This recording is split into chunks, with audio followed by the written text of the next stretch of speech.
الحمد لله نحمده ونستعينه ونستغفره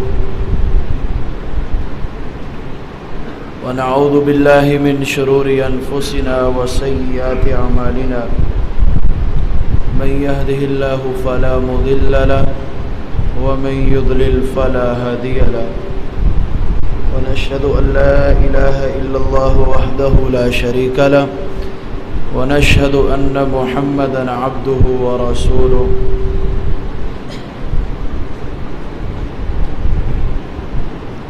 أما بعد فإن خير الحديث كتاب الله وخير الهدي هدي محمد صلى الله عليه وسلم وشر الأمور محدثاتها وكل محدثة بدعة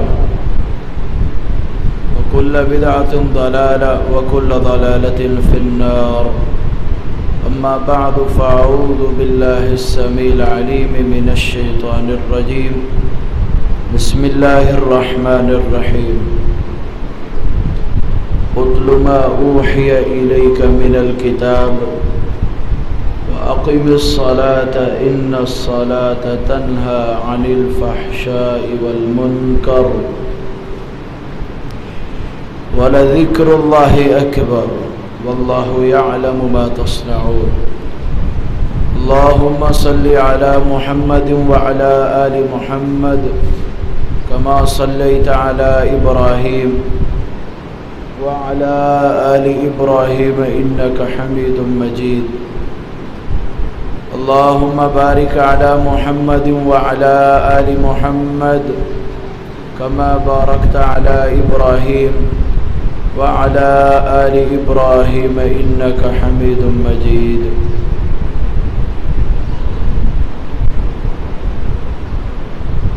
ہر قسم کی حمد و ثنا بڑائی کبریائی رب العالمین کے لیے انگنت و لا تعداد درود و سلام امام الانبیاء جناب محمد الرسول اللہ صلی اللہ علیہ وآلہ وصحبہ وبارک وسلم کی ذات اقدس پر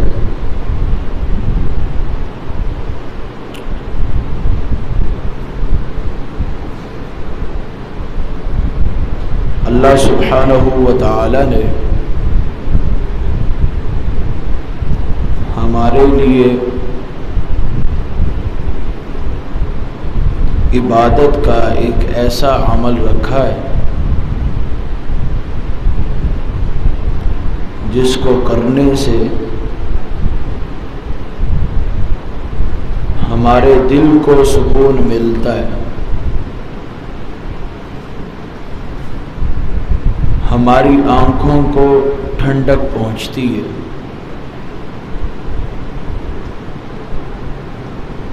اور ہم پر آنے والی پریشانیوں اور مشکلات کو اللہ اس عمل کے ذریعے ٹال دیتے ہیں۔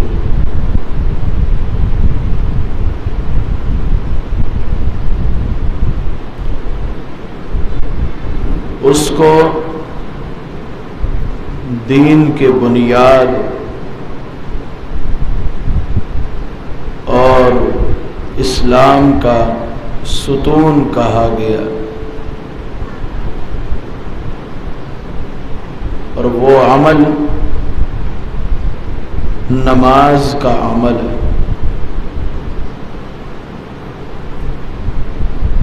جس کو رب باری تعالی نے ہم پر فرض کر دیا۔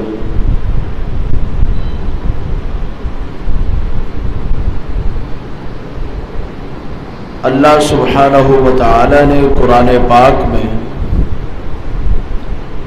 کئی مقامات پر اس کی تاکید فرمائی ہے۔ فرمایا ان الذین آمنوا وعملوا الصالحات جو لوگ ایمان لائے اور وہ نیک عمل کرتے رہے، نماز کو قائم کیا اور زکوٰۃ کو ادا کیا، ان کے رب کے ہاں ان کے لیے ایک بہت بڑا اجر ہے۔ قیامت کے دن ان کو یہ خوف نہیں ہوگا کہ جہنم میں ڈالے جائیں گے، اور اس بات کا انہیں غم نہیں ہوگا کہ وہ اپنی دنیا کو برباد کر کے آئے ہیں۔ ایک اور مقام پر رب کائنات فرماتے ہیں، حافظوا علی الصلوات والصلاة الوسطی، نمازوں کی حفاظت کرو اور خاص طور پر درمیان والی نماز کا خیال رکھو۔ وقوموا للہ قانتین، اور اللہ کے لیے مطیع و فرما بردار بن کے کھڑے ہو جاؤ۔ اسی طرح رب کائنات نے قرآن پاک میں سورہ طٰہٰ میں اپنے حبیب جناب محمد الرسول اللہ صلی اللہ علیہ وسلم کو مخاطب کرتے ہوئے فرمایا، اور آپ کے بعد یہ حکم ہر ایک انسان کو، وَأْمُرْ أَهْلَكَ بِالصَّلَاةِ وَاصْطَبِرْ عَلَيْهَا، اپنے گھر والوں کو نماز کا حکم دیجئے اور خود بھی اس پر ڈٹے رہیے، اس نماز کی اقامت کیجئے۔ لا نسألك رزقا نحن نرزقك، ہم آپ سے تو کوئی رزق کا سوال نہیں کرتے، بلکہ تو ہم تو خود ہی آپ کو رزق دیتے ہیں۔ والعاقبۃ للتقوی، اور بہترین انجام وہ متقی لوگوں کا ہی ہے۔ اللہ سبحانہ و تعالی نے سورہ انفال میں ذکر کیا، فرمایا صرف اور صرف مومن وہی لوگ ہیں کہ جب ان پر اللہ کا ذکر کیا جاتا ہے تو ان کے دل ڈر جاتے ہیں، جب ان پر قرآن پاک کی آیات کی تلاوت کی جاتی ہے تو ان کے ایمان میں اضافہ ہوتا ہے، اور وہ مومن اپنے رب پر بھروسہ رکھتے ہیں۔ مومن نماز کی اقامت کرتے ہیں، اور ہم نے جو ان کو رزق دیا وہ اس میں سے خرچ کرتے۔ جن مومنوں کی یہ صفات ہے، نماز کی اقامت کرنا، اللہ کے راستے میں خرچ کرنا، قرآن کی آیات سن کر ایمان کا تازہ ہو جانا، ایمان میں اضافہ ہو جانا، اور اللہ کا ذکر سن کے ان کے دلوں کا ڈر جانا، جن لوگوں کی یہ صفات ہیں اللہ فرماتے ہیں اولئک هم المؤمنون حقا، یہی سچے مومن ہیں۔ ان مومنوں کے لیے رب نے اپنے ہاں بڑے ہی درجات بنائے ہیں، اور ان کے لیے اللہ نے عزت والی روزی تیار کر رکھی ہے، اللہ نے ان سے بخشش کا وعدہ کر رکھا ہے۔ تو لہذا اگر ہم سچے مومن بننا چاہتے ہیں، اگر ہم یہ چاہتے ہیں کہ ہمارا رب بھی ہم سے محبت کرے، اگر ہم یہ چاہتے ہیں کہ ہم جنت میں داخل ہوں، اور اگر ہم یہ چاہتے ہیں کہ ہم جنت کی نعمتوں سے فائدہ اٹھائیں،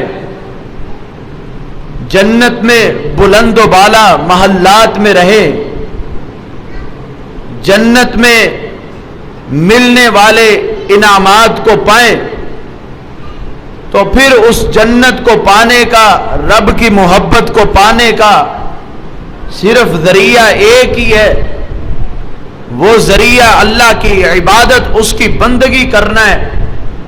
اور بندگی میں سب سے اہم ترین چیز جو خالق کائنات نے ہمیں بتائی ہے وہ اللہ رب ذوالجلال والاکرام کی عبادت میں نماز کی اقامت کرنی ہے۔ رسول اکرم صلی اللہ علیہ وسلم جب کسی قوم کی طرف اپنے کسی داعی کو بھیجا کرتے تھے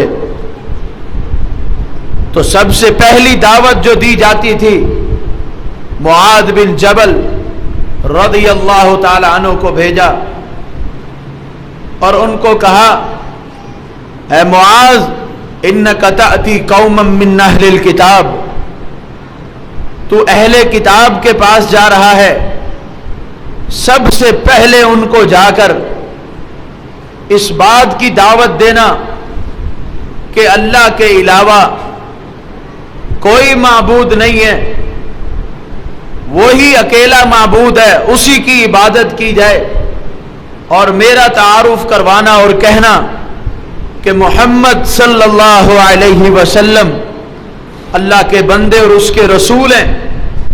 جب وہ اس بات کا اقرار کر لیں، اس بات کو تسلیم کر لیں، پھر تو ان کو کہنا ان اللہ افترض علیہم 5 صلوات، رب کائنات نے تم پر 5 نمازوں کو فرض کیا ہے، لہذا اب ایمان لانے کے بعد 2 گواہیاں دے لینے کے بعد اب تمہاری یہ ذمہ داری بنتی ہے کہ تم اب نماز کی پابندی کرو۔ آج مسلمان 2 قسموں کے ہیں، ایک تو وہ کہ جنہوں نے کلمہ پڑھ کے اپنے آپ کو مسلمانوں کی صف میں داخل کروا لیا، اور دوسرے وہ ہیں کہ جنہوں نے کلمہ پڑھنے کے ساتھ ساتھ اس کلمے کے مطابق اپنی زندگی کو گزارا۔ یہی سچے مومن اور حقیقی مومن ہے، یہی حقیقی مسلمان ہے جو اس کلمے کے تقاضوں کو پورا کرتے ہیں۔ کلمہ پڑھ لینے سے بندے نے اپنے آپ کو مسلمانوں کی صف میں تو داخل کروا لیا، لیکن حقیقی مسلمان تب بنے گا کہ جب انسان اللہ سبحانہ و تعالی کے بتلائے ہوئے احکامات کے مطابق زندگی بسر کرے گا۔ رسول اکرم صلی اللہ علیہ وسلم جب آپ کی وفات کا وقت قریب ہے، سیدنا علی فرماتے ہیں کان آخر کلام النبی صلی اللہ علیہ وسلم الصلاۃ وما ملکت ایمانکم، اللہ کے نبی کے آخری الفاظ یہ تھے لوگوں نماز کی پابندی کرنا اور جو تمہارے پاس غلام ہیں ان کا خاص خیال رکھنا۔ آپ صلی اللہ علیہ وسلم اس دنیا سے رخصت ہو رہے ہیں، اور رخصت ہوتے ہوئے امت کو یہ تلقین کرتے ہوئے جا رہے ہیں لوگوں نماز کا خاص خیال رکھنا، نماز کو نہ چھوڑنا۔ اور ام سلمہ فرماتی ہیں کہ اللہ کے رسول یہ الفاظ بار بار کہتے جا رہے ہیں حتیٰ کہ موت کی شدت کی وجہ سے آپ یہ الفاظ کہنا چھوڑ دیتے، بار بار اس چیز کی تلقین فرمائی لوگوں نماز کی پابندی کرنا، نماز کو نہ چھوڑنا۔ اور رسول اکرم صلی اللہ علیہ وسلم نے ارشاد فرمایا 5 صلوات، 5 نمازیں ہیں جن کو خالق کائنات نے اپنے بندوں پر فرض کر دیا۔ جو شخص ان نمازوں کو پڑھتا رہا اور اس نے ان میں سے کسی بھی نماز کو ضائع نہ کیا تو پھر اللہ کا اس بندے سے وعدہ ہے کہ رب کائنات اس بندے کو جنت کے اندر داخل کریں گے۔ پھر جس بندے نے ان نمازوں کو ضائع کیا، ان کا خیال نہ رکھا، ان کی پابندی نہیں کی، پھر اللہ کی مرضی ہے ان شاء عذبہ ان شاء غفر لہ، اب اللہ کی مرضی ہے چاہے معاف کرے چاہے پھر اس کو عذاب دے۔ اور آپ صلی اللہ علیہ وسلم نے فرمایا مروا اولادکم بالصلاۃ وہم ابناء 7 سنین، اپنے بچوں کو نماز کا حکم دو جب ان کی عمر 7 سال ہو، وَاضْرِبُوهُمْ عَلَيْهَا وَهُمْ أَبْنَاءُ 10 سنین، اور ان کو نماز نہ پڑھنے پر مارو جب ان کی عمر 10 سال ہو جائے. 7 سال کی عمر ہو تو نماز کا حکم دینا ہے, نماز کی تلقین کرنی ہے, نماز پڑھنے کا کہنا ہے. لیکن جب 10 سال عمر ہو جائے تو پھر مار کے بھی باپ اپنے بچے کو نماز پڑھا سکتا ہے. شریعت اس چیز کی اجازت دیتی ہے کہ دین کے معاملے میں اگر والدین اولاد پر سختی کریں تو کر سکتے. سیدنا عمر رضی اللہ تعالی عنہ اس معاملے میں بڑے سخت تھے کہ کوئی دین کے کسی معاملے میں کمی کرے اور عمر سے گوارا ہو جائے, ایسا نہیں تھا. سیدنا عمر سختی کیا کرتے تھے دین کے معاملے کے اندر. سیدنا ابو بکر جب ان کو خلیفہ کے لیے مقرر کرنے لگے تو لوگوں نے کہا وہ تو بڑے سخت ہیں. کہا کہ عمر صرف دین کے معاملے میں بڑا سخت ہے, جب وہ حکمران بنے گا اس کا دل اور بھی نرم ہو جائے گا. لیکن دین کے معاملے کے اندر سیدنا عمر کے اندر کبھی بھی نرمی نہیں ہے.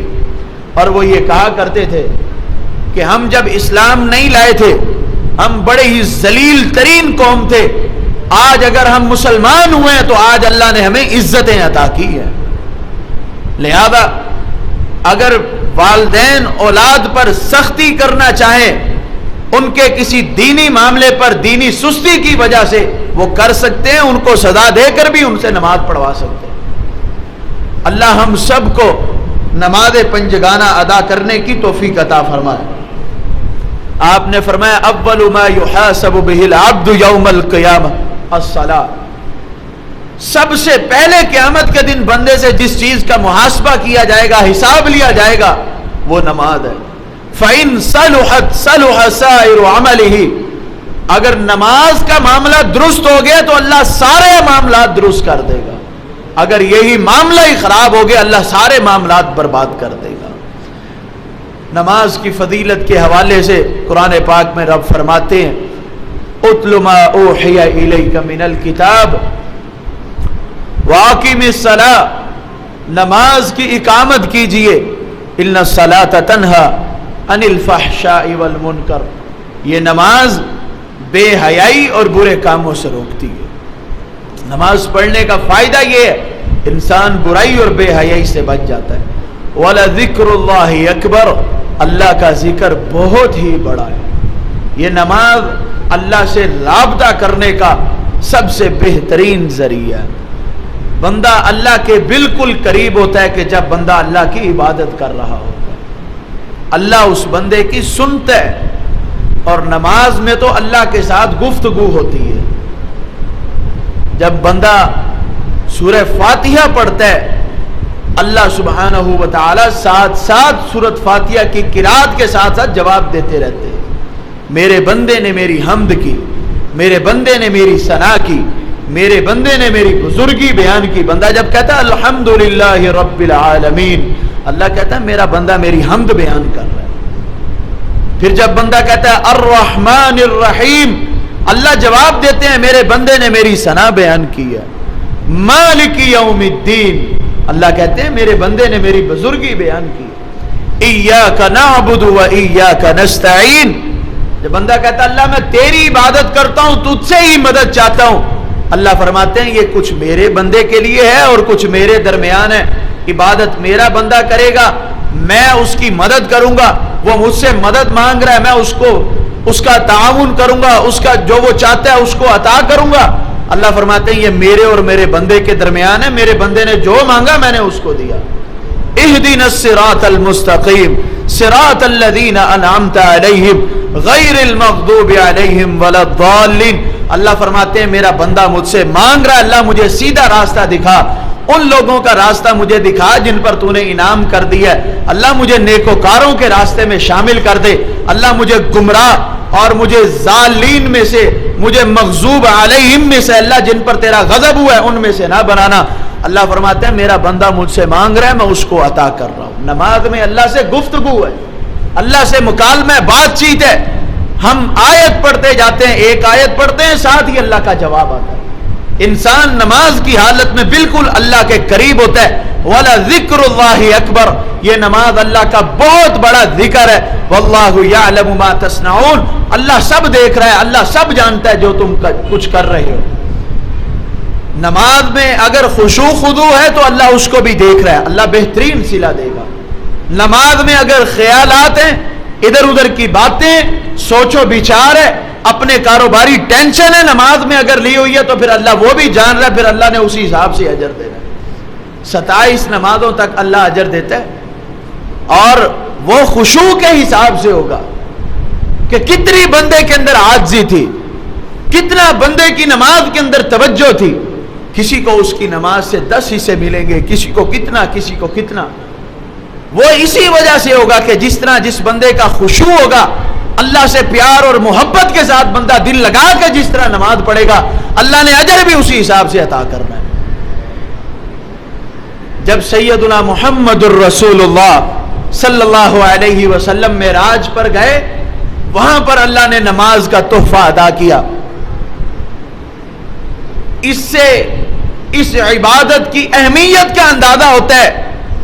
باقی تمام عبادات کے احکامات زمین پر اترے ہیں، رب نے جب اس نماز کا حکم دینا تھا تو رب نے اپنے حبیب کو عرش پر بلایا اور وہاں پر حکم دیا کہ نماز کی اقامت کرنی ہے۔ 50 نمازیں فرض ہوئیں۔ آئے موسیٰ علیہ السلام نے کہا کہ اپنے رب سے کیا تحفہ لائے ہو؟ کہا 50 نمازوں کا۔ کہا بہت زیادہ ہیں، اور میری امت نے تو 3 نہیں پڑھی تھی، آپ کی امت 50 کیسے پڑھے گی؟ جائیے کم کروائیے۔ کم کرواتے گئے حتیٰ کہ 5 رہی۔ اللہ نے فرمایا اے محمد، میرے ہاں بات تبدیل نہیں ہوتی، تیری امت پڑھے گی تو 5 نمازیں میں اس کو ثواب 50 نمازوں کا دوں گا، 1 نماز پڑھے گی تو ثواب 10 نمازوں کا ہوگا۔ اللہ ہم سب کو نماز کا مکمل ثواب لینے کی توفیق عطا فرمائے۔ یہ ثواب ملے گا خشوع و خضوع کے حساب سے۔ قد افلح المؤمنون الذین هم فی صلاتهم خاشعون، وہ مومن کامیاب ہو گئے جو اپنی نمازوں کے اندر خشوع و خضوع کرنے والے ہیں۔ آخر میں بہت ساری مومنوں کی صفات بیان کی اللہ نے سورہ مومنون میں، پھر آخر میں فرمایا اولئک هم الوارثون الذین یرثون الفردوس هم فیہا خالدون، یہی لوگ وارث ہیں۔ کس کے وارث ہیں؟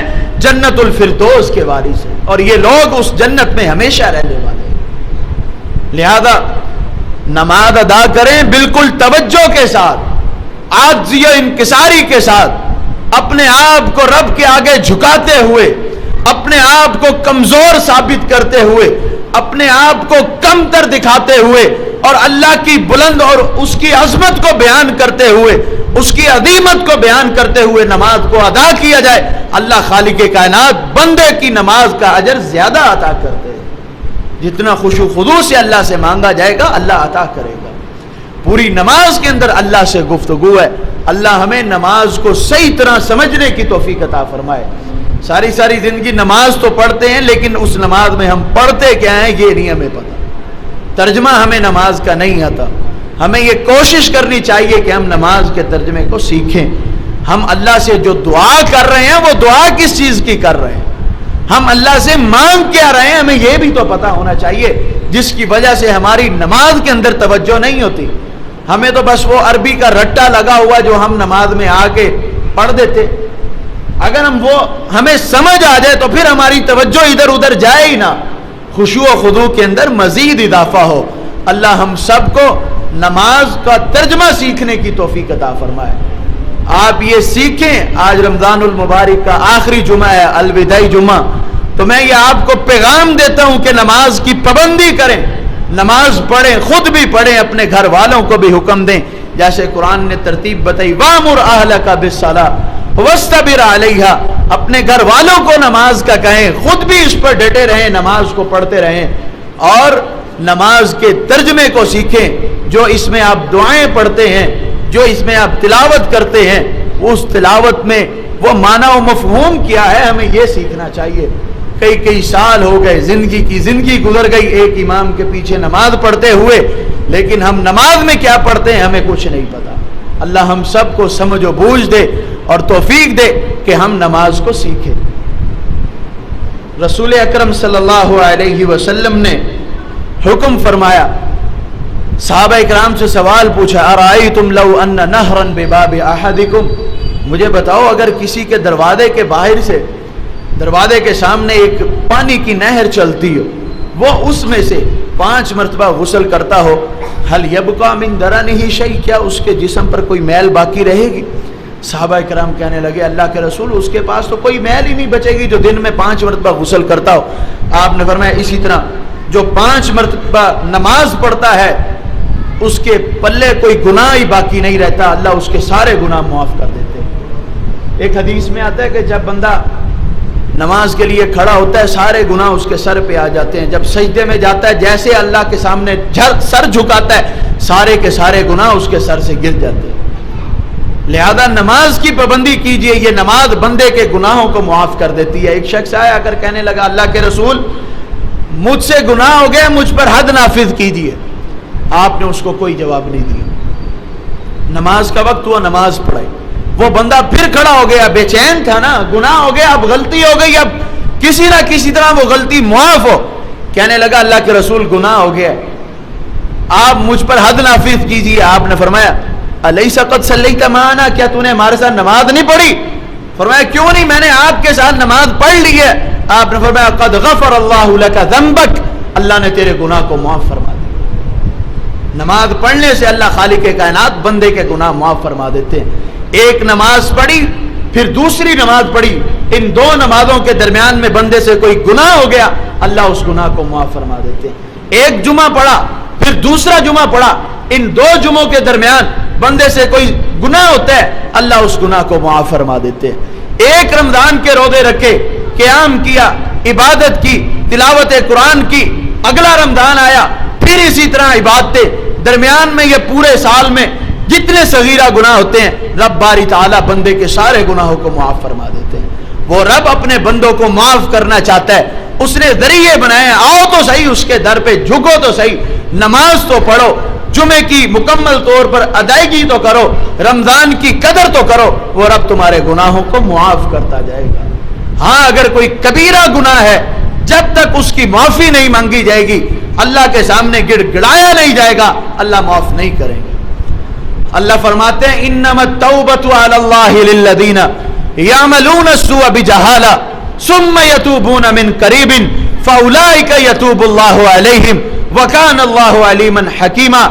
اللہ ان لوگوں کی توبہ کو قبول فرما لیتے ہیں جو غلطی کی وجہ سے، جہالت کی وجہ سے گناہ تو کر بیٹھے، جیسے گناہ کیا اسی وقت پشیمان ہوئے۔ یہ مومن کی علامت ہے، جب وہ گناہ کر لیتا ہے پھر اس کا گناہ اس کو چین سے بیٹھنے نہیں دیتا، اس کو فکر دلاتا ہے کہ اپنے رب سے معافی مانگ، اس کے دل کے اندر سکون نہیں ہوتا، اطمینان نہیں ہوتا۔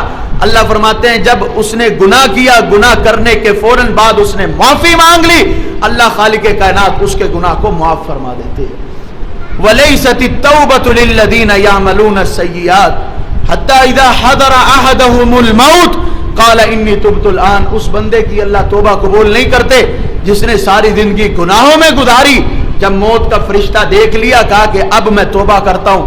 اللہ کہتے ہیں ایسے بندے کی کوئی توبہ قبول نہیں ہے، یہ جب مرتا ہے تو کفر کی حالت میں مرتا ہے، اور ہم نے اس کے لیے بڑا دردناک قسم کا عذاب تیار کیا۔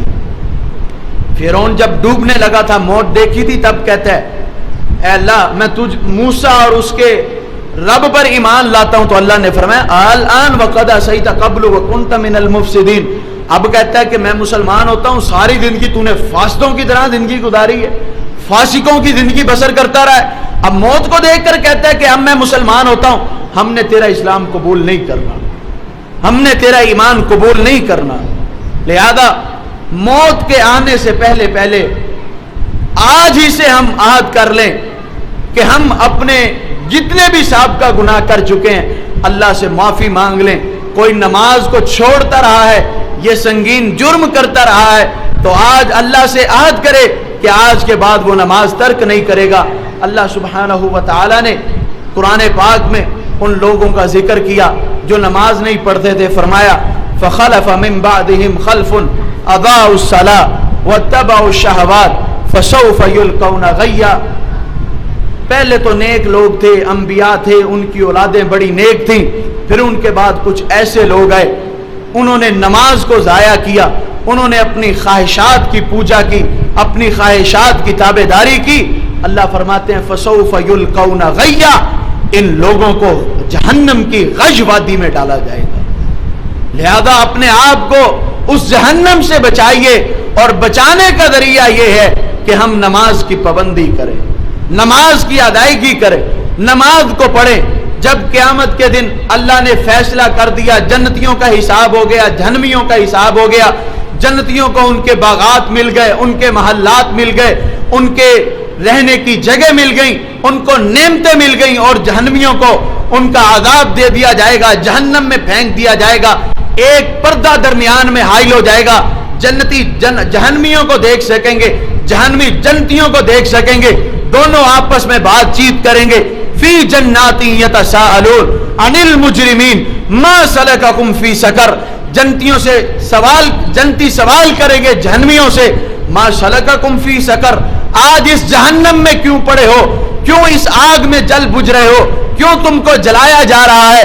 وہ جواب دیں گے لم نک من المصلین، ہم نے کبھی نماز ہی نہیں پڑھی تھی، ہم نے کبھی کسی مسکین کو کھانا ہی نہیں کھلایا تھا، ہم تو مسکین کو دھکے دیا کرتے تھے، جس کی وجہ سے آج ہم جہنم میں پڑے ہیں۔ حضور نے فرمایا کہ میرے پاس چند لوگ آئے، انہوں نے آ کر مجھے اٹھایا اور مجھے چلنے کو کہا، میں چلنا شروع ہو گیا، مجھے دکھایا گیا کہ ایک شخص لیٹا ہوا ہے، دوسرا آدمی اس کے سر پہ پتھر مارتا ہے، اور جب پتھر لڑک کے آگے جاتا ہے وہ پھر آتا ہے اور اسی طرح اس پتھر کو اٹھاتا ہے، جب وہ واپس ہوتا ہے تو دیکھتا ہے کہ اس آدمی کا سر دوبارہ صحیح سلامت ہے، وہ پھر پتھر مار دیتا ہے اور پتھر لڑک کے آگے جاتا ہے، جب وہ دوبارہ آتا ہے تو پھر سر اس کا صحیح ہو گیا، یہ عمل اسی طرح دہراتا رہتا ہے، وہ پتھر مارتا رہتا ہے، پھر جاتا ہے پتھر آگے، سر اس کا صحیح ہوتا ہے، پھر آ کے پتھر مارتا ہے۔ اللہ کے رسول فرماتے ہیں میں نے پوچھا یہ کون لوگ ہیں، یہ کس کو عذاب دیا جا رہا ہے؟ کہا کہ مجھے بتایا گیا کہ یہ وہ ہے کہ جو نماز نہیں پڑھا کرتا تھا، اس کے سر پہ پتھر مارا جا رہا ہے، وہ پتھر اس کے سر کو کچل کے رکھ دیتا ہے، وہ فرشتہ دوبارہ جا کے جب پتھر اٹھاتا ہے اس کا سر صحیح سالم ہو جاتا ہے، وہ پھر پتھر مار دیتا ہے۔ یہ سزا اس بندے کو دی جا رہی ہے جو بے نماز ہوگا۔ اللہ ہم سب کو محفوظ فرمائے، ہم سب کو نماز پنجگانہ ادا کرنے کی توفیق عطا فرمائے۔ ایک حدیث میں آتا ہے کہ جب انسان دنیا سے رخصت ہوتا ہے، قبر میں اس کو داخل کر دیا جاتا ہے، منکر نکیر اس کے پاس سوال و جواب کے لیے آتے ہیں، اس سے پوچھتے ہیں، جب سوال و جواب کرنے لگتے ہیں تو جیسے اس کو اٹھ کے بٹھاتے ہیں تو اس کے سامنے ایسے ظاہر کیا جاتا ہے کہ جیسے عصر کا وقت ہو گیا، عصر کا وقت ہو گیا۔ اب وہ کہتا ہے کہ تمہارے سوالوں کا جواب بعد میں ہوگا، پہلے مجھے نماز عصر پڑھ لینے دو۔ وہ کہتے ہیں ٹھیک ہے، تو کامیاب ہو گیا، تو آرام سے سو جا۔ اب یہ وہی بندہ کہے گا جو نماز عصر کی پابندی کرتا ہوگا، جو نماز پنجگانہ ادا کرتا ہوگا۔ آپ نے اللہ فرماتے ہیں حافظوا علی الصلوات والصلاۃ الوسطی، نمازوں کی حفاظت کرو، خاص طور پر درمیانی نماز کا خیال رکھو، اس نماز کو پڑھتے رہو۔ سیدہ عائشہ فرماتی ہیں صلاۃ وسطی سے مراد صلاۃ عصر ہے۔ آپ صلی اللہ علیہ وسلم خندق کھود رہے ہیں، احزاب کے موقع پر خندق کھودی جا رہی ہے، مشکل آپ کی عصر کی نماز وقت سے دیر ہو گیا، وقت ذرا گزر گیا۔ آپ صلی اللہ علیہ وسلم نے ان مشرکوں پر بد دعا کی، فرمایا اللہ ان کافروں مشرکوں کی قبروں کو جہنم کی آگ سے بھر دے، جنہوں نے ہماری عصر کے نماز کے وقت کو ذرا تاخیر کر دیا۔ نماز چوکی نہیں تھی، رہ نہیں گئی تھی، بلکہ وقت سے لیٹ ہو گئی تھی، اور اس لیٹ ہونے پر، دیر ہونے پر اللہ کے رسول نے ان پر بد دعا کی کہ اللہ ان کی قبروں کو جہنم کی آگ سے بھر دے۔ لہذا ہمیں یہ فکر کرنی چاہیے، اور آپ نے فرمایا جس بندے کی عصر کی نماز فوت ہو گئی وطر اہلہ ومالہ، اس کا اہل بھی برباد ہو گیا، اس کا مال بھی برباد ہو گیا۔ ایک حدیث میں آیا اس بندے کے تمام اعمال ہی برباد ہو گئے۔ اور آپ نے فرمایا من صلی البردین دخل الجنہ، جس بندے نے 2 ٹھنڈی نمازیں پڑھ لی، فجر اور عشاء کی، وہ جنت میں داخل ہو گیا۔ اور اسی طرح آپ نے فرمایا جس بندے نے سورج کے طلوع ہونے سے پہلے اور سورج کے غروب ہونے سے پہلے نماز پڑھی، وہ بندہ جنت میں داخل ہوگا۔ وہ فجر اور عصر کی نماز ہے۔ اور آپ نے فرمایا ان اثقل الصلاۃ علی المنافقین، منافقین پر سب سے بھاری ترین نماز ایک فجر کی نماز ہے، دوسرا عشاء کی نماز ہے۔ اگر ان کو اس کے اجر کا اور اس کے ثواب کا پتہ چل جائے لآتوہما ولو حبوا، تو وہ اس نماز کی اقامت کے لیے آئیں، اگرچہ ان کو سرین کے بل گھسٹ گھسٹ کے کیوں نہ آنا پڑے۔ سرین کے بل گھسٹ گھسٹ کے آنا سب سے مشکل کام ہے۔ فرمایا اگر مشقت برداشت کر کے ان کو مسجد میں آ کر یہ نماز پڑھنی پڑے تو یہ آ کے پڑھیں گے۔ اور آپ نے فرمایا بشر المشائین فی الظلم الی المساجد بنور التام یوم القیامہ، جو لوگ اندھیروں کے اندر مسجدوں میں چل کے آ کر نماز پڑھتے ہیں ان کو قیامت کے دن ایک مکمل نور نصیب ہونے والا ہے، اس کی ان کو خوشخبری سنا دو۔ اور آپ نے فرمایا جس بندے نے گھر میں بہترین وضو کیا، وضو کرنے کے بعد گھر سے چلتا ہے، اس لیے چلتا ہے کہ اللہ کے گھروں میں سے کسی گھر میں جائے اور اللہ کے فرائض میں سے کسی فریضے کی ادائیگی کرے۔ آپ صلی اللہ علیہ وسلم نے فرمایا کہ جب وہ شخص مسجد کے لیے چل پڑتا ہے اور آتا ہے، ایک قدم پر اللہ تبارک و تعالی اس کے گناہوں کو معاف فرما دیتے ہیں، دوسرا قدم رکھنے پر اللہ اس کے درجات بلند فرما دیتے ہیں۔ گھر سے وضو کر کے آنے کی یہ فضیلت اور مسجد میں نماز پڑھنے کی یہ فضیلت، اللہ کے گھروں سے پیار کرنے کی یہ فضیلت ہے کہ جو اللہ کے گھروں میں آ کر نماز پڑھتا ہے۔ ایک اور حدیث میں آیا، آپ نے فرمایا کہ قیامت کے دن کوئی سایہ نہیں ہوگا، اس بندے کو اللہ اپنے عرش کا سایہ نصیب فرمائیں گے جس بندے کا دل مسجد سے لٹکا ہوا ہوگا، جس بندے کو مسجد سے پیار ہوگا، فکر یہ ہوگی کہ جیسے نماز کا وقت ہو میں مسجد میں جاؤں۔ ایسے بندے کو قیامت کے دن اللہ سبحانہ و تعالی اپنے عرش کا سایہ نصیب فرمائیں گے۔ اللہ تبارک و تعالی ہم سب کو اپنے عرش کا سایہ نصیب کرے۔ اللہ سبحانہ و تعالی ہمارے گناہوں کو معاف فرمائے۔ اللہ تبارک و تعالی ہم سب کو نماز پنجگانہ ادا کرنے کی توفیق عطا فرمائے۔ ہم نے رمضان المبارک میں صبح کی نماز میں ہم حاضر ہوتے تھے، اب بھی ہوتے ہیں، اور مسجد الحمدللہ فل ہوتی ہے۔ وجہ کیا ہے؟ وجہ یہ ہے کہ ہم نے اپنے آپ کو تیار کیا ہوا ہے، عادت بنائی ہوئی ہے اپنے آپ پہ، یہ ہم نے اپنے دل میں اپنے ذہن میں یہ بات بٹھائی ہوئی ہے، اتنے بجے اٹھیں گے اور سحری کھائیں گے اور جلدی سے مسجد میں پہنچ کر نماز پڑھیں گے۔ ہم نے یہ خود عادت بنائی ہے نا، بنائی ہے تو ہم اس کو پورا بھی کر رہے ہیں۔ جس طرح ہم نے رمضان میں یہ عادت بنائی ہے تو رمضان المبارک کے بعد بھی ہماری یہ عادت ہونی چاہیے کہ ہم نماز کے لیے ضرور اٹھیں گے، نماز پڑھیں گے۔ ہم 3 بجے کھانا کھانے کے لیے اٹھ سکتے ہیں تو نماز پڑھنے کے لیے نہیں اٹھ سکتے؟ کیوں نہیں اٹھ سکتے؟ بس یہ انسان کی ایک مزاج ہے، ایک طبیعت ہے۔ انسان اپنی طبیعت کو جس چیز پر لگا لے وہ اس پر آمادہ ہو جاتی ہے، اپنے اس فطرت میں جس چیز کو داخل کر لے وہ اس کو پسند کرنے لگ جاتی ہے۔